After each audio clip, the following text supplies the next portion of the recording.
If you're over 50 and you're waking up at 3 a.m. staring at the ceiling, nobody is telling you the real reason why. And after 50, your sleep changes. You take a bit longer to drop off, you wake up through the night, you drag yourself through the whole day running on coffee and chaos, and you probably tried everything. The supplements, the sleep routines, the no screens rule, but nothing seems to stick. And here's what nobody is talking about. Your body needs a physical reason to sleep deeply, and research backs this up. And multiple studies show that one specific type of exercise produces the largest improvement in sleep quality, increases sleep duration, and improves sleep efficiency of anything else tested. And I even see it in my own clients consistently. Once they start doing this kind of exercise, they all tell me they fall asleep faster, they stop waking up at 3 a.m. and they actually feel rested in the morning. And that exercise, or more exercise modality, is resistance training. And in this video, I'm going to show you exactly how to do it, some specific exercise that you need to do, how many times per week you need to do it, and the intensity that makes all the difference. Because getting these details right is everything. And if you wait to the end, I've got a bonus exercise for you that makes you fall asleep faster than a baby. But let's jump into the specific exercises that you need. Now, there is kind of an accompanying PDF to this. It's a free strength guide that you can have, like I said, for free. And if you would like to get that guide, just comment strength below and I will send that over to you absolutely free. So when we talk about exercises, like, we need to kind of be a bit smart about this. And when I talk about exercise, what I mean is exercise or movement patterns. We only move in a certain amount of ways. We squat and we bend and we push and we pull, okay? That's kind of how we move on a day-to-day basis. So I'm gonna break this down into some movement patterns. And the movement patterns are also compound movements, meaning they use multiple muscles of the body at exactly the same time. So let's just think the first muscle group that we'd like to train is a squat or deadlift pattern, because they work the big major muscles of the legs, the glutes, the hips, and even the core. So I give you 3 variations of what a lower body or squat or deadlift pattern could look like. So it could be a goblet squat this way with a weight. All right, so you take your hips back, you lower your bum down, you keep the weight on the heel and midfoot, come down to as low as you can, that's comfortable, and you're gonna stand back up again. This could be a goblet squat. It could also be an A squat, where you just put your hands in front of your body or across the front of your chest, this way, a body weight squat. That way, a deadlift pattern could simply be more prominent, using your glutes to drive this exercise than your quads. So I could stand with the weight in front of me, come down this way, I'm gonna stand back up, which means my glutes, lower back, upper back, take a lot of the load for me. But again, it doesn't really matter. You pick the exercise that you would like to do, but that is a squat pattern. Then we're gonna look at a push pattern, okay? And a push pattern could simply be a press up, all right? Come onto an incline bench this way if you can't do a full push up, but what you're gonna do, you're gonna lower yourself down, push your body away from the bench, okay? Slowly take it back down and push away. And you're using the major muscles of the chest, the triceps, the front delt, and a little bit of core. Equally, it could be a kettlebell chest press. I could lay down on the bench or the floor, and I could push the weight away from my body this way. And it works the same muscles, the chest, the triceps, okay? It could even be kind of barbell bench press as well, as long as you're pushing away from your body.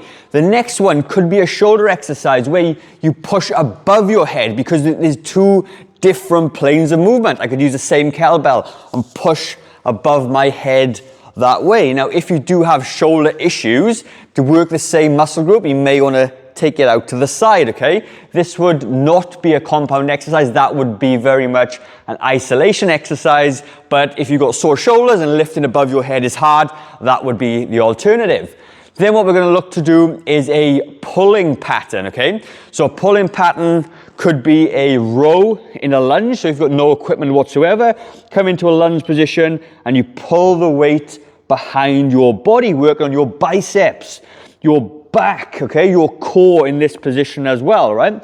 Equally, you could use a bench to do the same thing, where I put one leg on the bench, one hand in front, I'm going to pull behind the body that way. Or if you've got no equipment whatsoever, because we practiced that hinge movement at the beginning, you could hinge forward, keep your back nice and straight, and row behind your body. So there's 3 options that you can do to work on the back. Now, there is another exercise that the back works.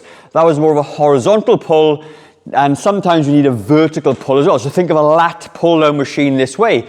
But if you haven't got a lat pull down machine, you can do an isolation exercise that kind of works the big muscle of the back. And it could be just by using a kettlebell this way.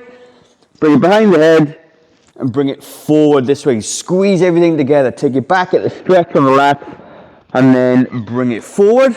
That would be if you didn't have a lat pull down machine. So then we've covered off the legs, the chest, the back, the shoulders. And that's really all you need to get started with your resistance training. It doesn't need to be complicated.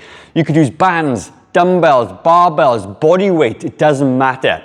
The intensity does matter. So when I say intensity, what does that mean? Well, each exercise that you choose will need a different weight, okay? And we need to use lighter weights with high effort. So let's just say I'm doing the chest press, okay? I want to be working at 12 to 15 reps, but I want 13, 14, 15 to be very, very hard. To the point, I would be very unlikely to get 17 or 18 reps out, okay?